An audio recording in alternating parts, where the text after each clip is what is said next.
Hello and welcome to the Two Regular Teachers podcast. My name is Rick Kayla Thompson. And I'm Adam Lavaz, and welcome to episode 3. And 2 weeks to go, Rick. 2 weeks, well, 1.5 really.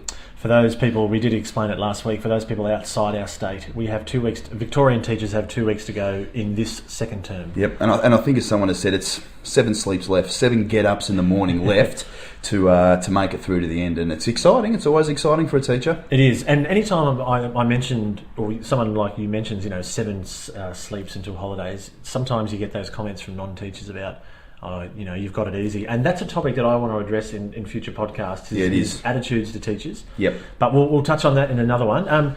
Look, I've fought off my virus. I'm back at work this week. I'm happy to be sitting next to him this week, actually. Yeah. Last week I was a bit worried that I would have come down with something, but no, that was all right. I'm feeling good, and it's good. It's good to be back in the routine. Sometimes when you are sitting at home and not doing so much, you sort of get a bit...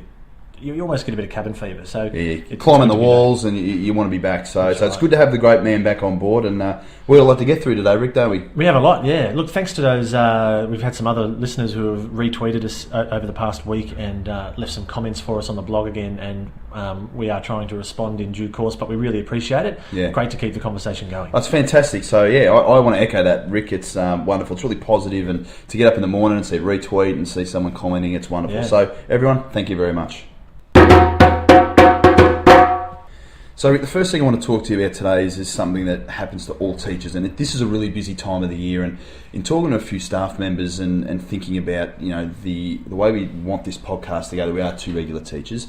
Yep. New students and starting at certain times of the year. Now, I love getting new students. I love the opportunity for them to start fresh, no matter where they've come from, and to start again and that sort of stuff. But when they start at this time, it's a challenge, isn't it? And Sure. there's a lot that goes with it, isn't it? Well, particularly late in the term. And I know that obviously for some families in that it's probably if they've moved at a certain time, there's probably circumstances outside their control. But coming in really late to a term and joining is difficult, I think. And that's what I wanted to talk about.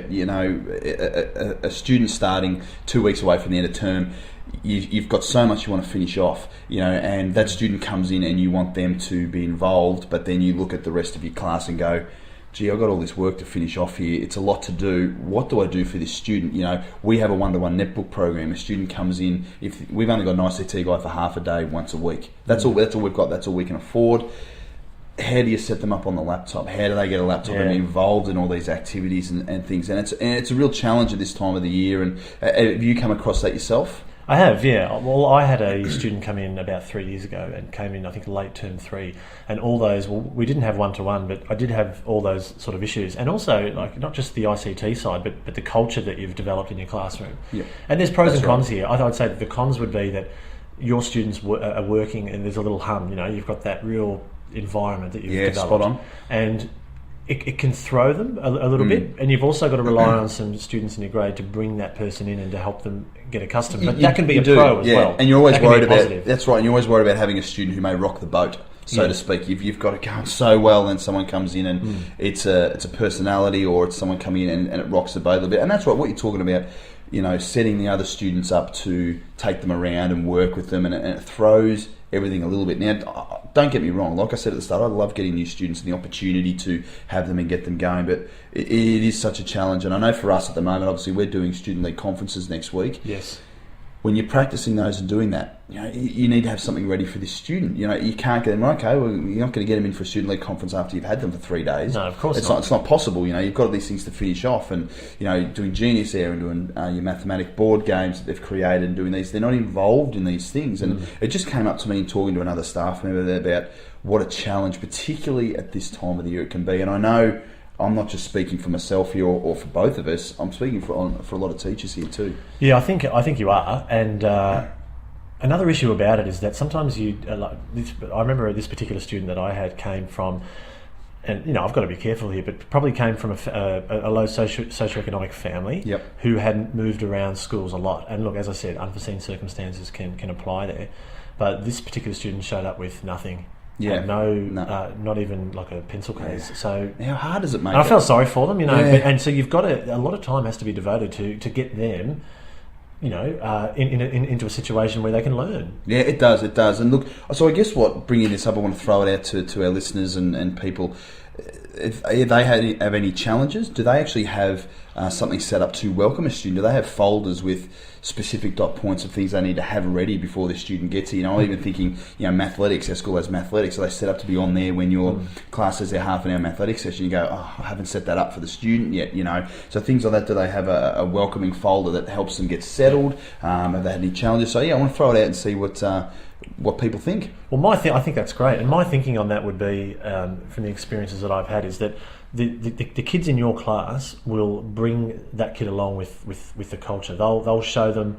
They'll learn pretty quickly what your expectations are through the interactions with your other students. I think the difficult thing is, and we'd like to get feedback, is what you said at the start of that about all that sort of logistical stuff, getting them organised. Yeah, that's right. So if you've got anything, we'd love to hear from you.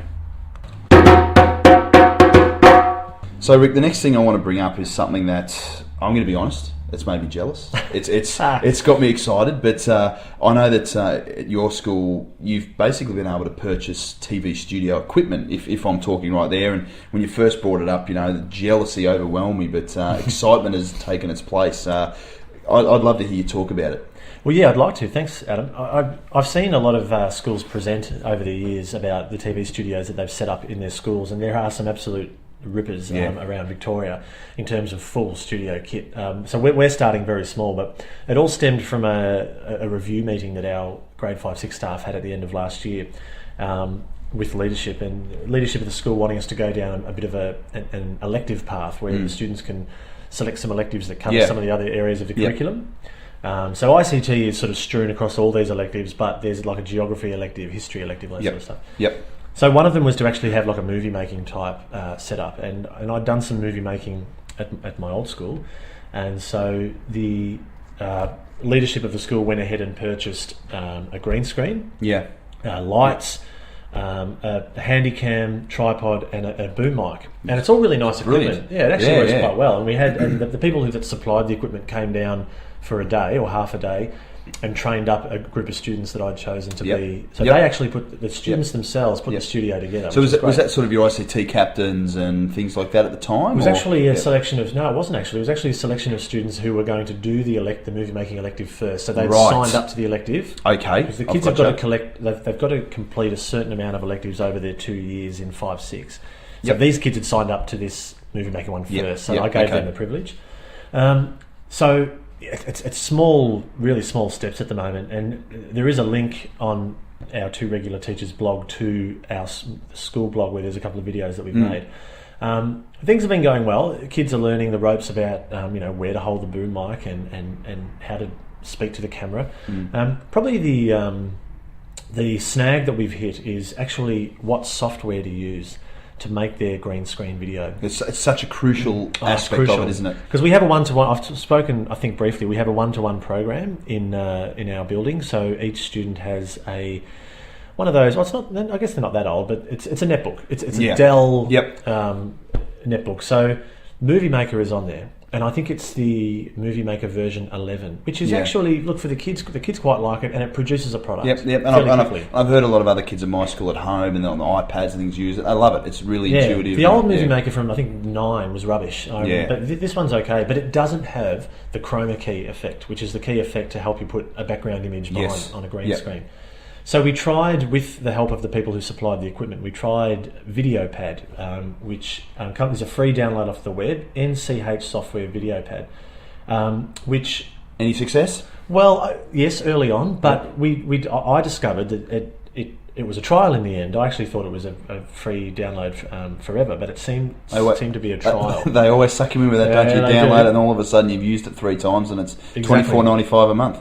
Now, someone might be able to correct me on that, but I haven't seemed to be able to solve that one.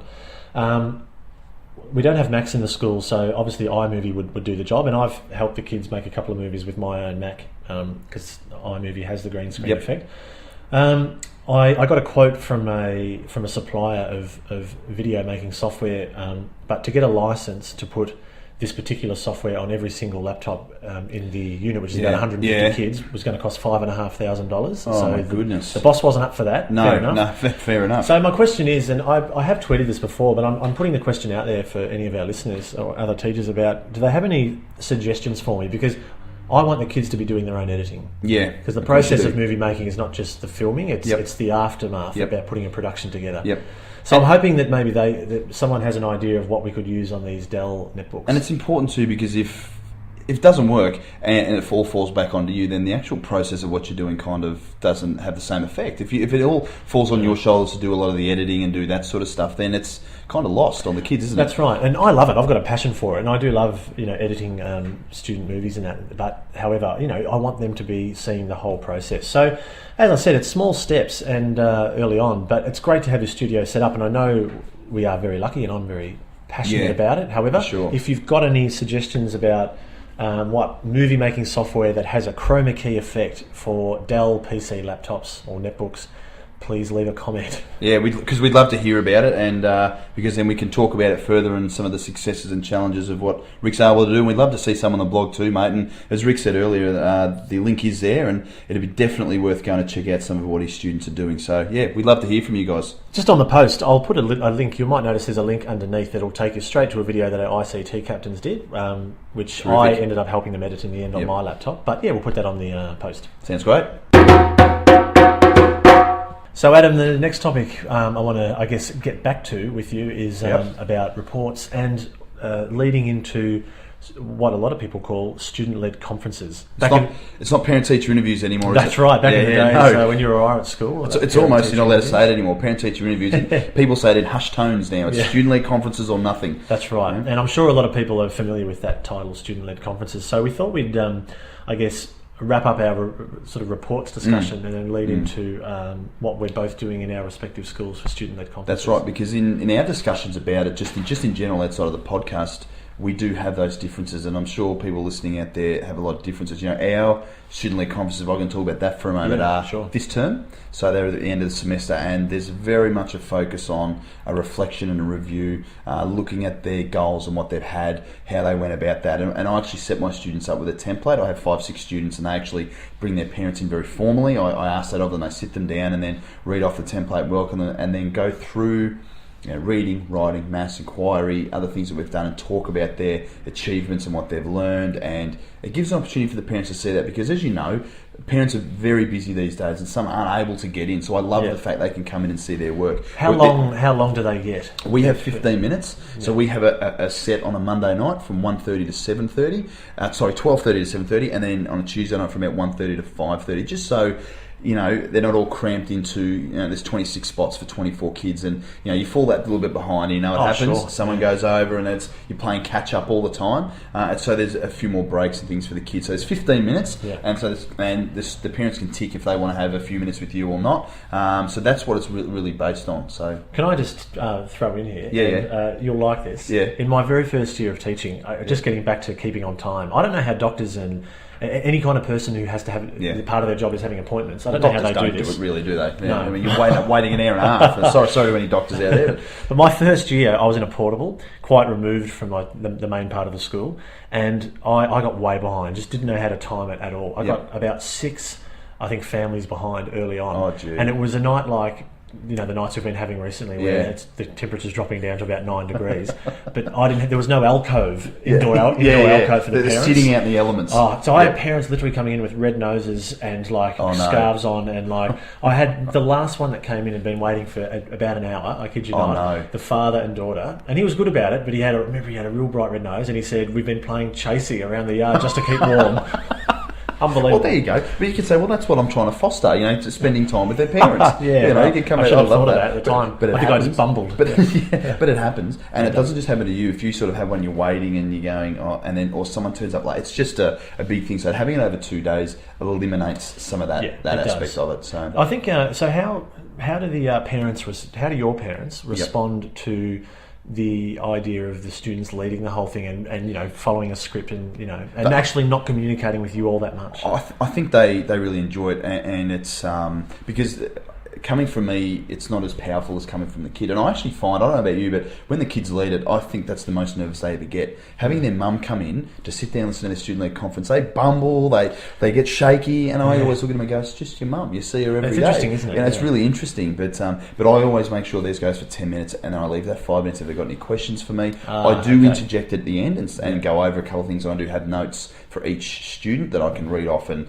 if there's any problems. But the way I see the student-led conference, I don't think you're doing your teaching job properly if you have to wait for a student-led conference to drop a bomb on them. Oh, you know what I mean? And say, well, look, they haven't been doing this well, and the parent sort of goes, well, why didn't you tell me that in March? Well, that's a rookie error, really. It's a rookie error. So the way I see it, it's to celebrate their achievements. If something's come up recently, I can bring it up. But otherwise, it's, we go over a couple of things and then say, look, if you do need to catch up, make another time. Otherwise, everything's going well. So for you guys, I know it's a little bit different to what we do. Yeah, well, certainly this year it is. And being at this is the second year at this school, I feel like I've done a range of conferences over the years, all different types, everything from almost the traditional at one point to exactly what you described with scripts. So over the years, I won't explain it again, because over the years we've completed conferences in June, late June, like you, with scripts. But this year, the leadership decided that we would do our student-led conferences in about week 2 of term 3. And they're seen as a launching pad for the rest of the year. So I think we haven't, obviously we'll get to planning them probably at the start of next term. We haven't really touched on them yet, but I think the focus will be a little bit of review of maybe the report in term 2. Of course. But more of a launch pad, here's my reading goals, this is what I'm working on right now for term 3 and so on. So I don't mind that. I mean, there's a part of me that goes, look, you get to the end of term, you're tired, waiting over that. As teachers, for teachers, good, but at the same time, there's that element of, that report was a month ago, that it is a bit of a launching pad, but then you've only had a week to kick things off to get to that launching pad. It'll be interesting. There's all different elements, isn't there? I'm very interested to see how it goes. Yeah, me too. I noticed that when I started at this particular school last year, that they also have student-led conferences in Feb, which is once again more of a launching pad sort of one, and also just to get to know the parents. And I must admit, I like you, the students had quite a short script, and they were finished by probably about 7 minutes in, so then it became a real discussion between the parents and I, which was quite nice, because some parents, as you know, maybe teaching the older years, they're busy. You actually don't see them all that much during the year. It's a good opportunity, isn't it? And I love seeing a parent be able to come in that works really hard, and they just don't have the time to come in as often as others. To be able to sit there and look at their work and share in that, and see the enjoyment on your student's face. You can't. It's just brilliant. So so I'm very interested to see how yours goes, and I want to throw it out there to anyone too. Is there any differences for you guys? I'd be happy to share the template I use. If anyone wants to ask for it, I'd be happy to share my little template. And even if someone wants to share one that they've come up with, I'd love to have a look, because we're always open to new ideas, aren't we, mate? We are, and I'd also throw another question out there, and this is one that we probably won't answer now, Adam, but what do any of your students out there, and you, Adam, actually look at their progression points on a report, and do they have to report to their parents about where they are at and where they think they need to get to? Because that's quite a contentious issue. That is very contentious. Something that has been tested at the school on that, and I'm a fence sitter at the moment, leaning one way, and I won't say what way yet. Because as we said, our views are our own, but we do need to be careful. No, that's right. That's right. Something to maybe. I'd love to hear that. Because we don't do that at all. That hasn't been brought up. Just like sprinkling a bit of pepper in the soup. I'm going to let it simmer over for a week. Just make sure we don't sneeze. We spoke about that last week. So we'd love to hear it, guys, and hear what you've got coming up over either the next few weeks or early next term. Now, Rick, to finish off today. I can't believe it's taken me to the third podcast to bring it up, but I have to talk to you about football.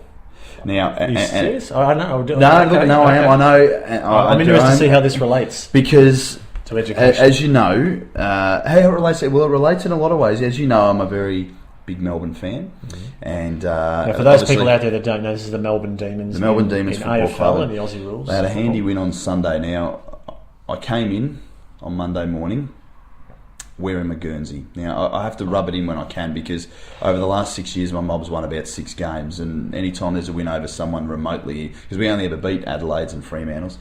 But I wore my Guernsey in, and but the kids got excited in the morning. They loved it, and there's a few Essendon supporters there. But I made a gaffe. A gaff. A gaff when I was wearing it. I'm excited. So I had it on in the morning, did the roll. The kids, we had a bit of a laugh about it. I got excited, a bit of fist pumping. Ha ha ha's at the kids at Barrack Wrestling. I got to take it where I can. Forgot I had it on. Reading started for the day. Everything got going. Forgot at 9:30 a.m. School tour.